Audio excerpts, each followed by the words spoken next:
पन्हाळगड, जिथे आखली गेली स्वराज्याची योजना. पावनखिंड, जिथे बाजीप्रभूंनी मृत्यूला मिठी मारून स्वराज्याचे रक्षण केले.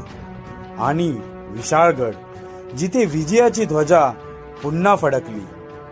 ही 3 ठिकाणं पन्हाळगड, पावनखिंड आणि विशाळगड म्हणजे शौर्य, त्याग आणि विजयाची अमर त्रिवेणी. या भूमीत प्रत्येक श्वासात गुंजतो तो फक्त एकच जयघोष, जय भवानी, जय शिवाजी, जय भवानी, जय शिवाजी.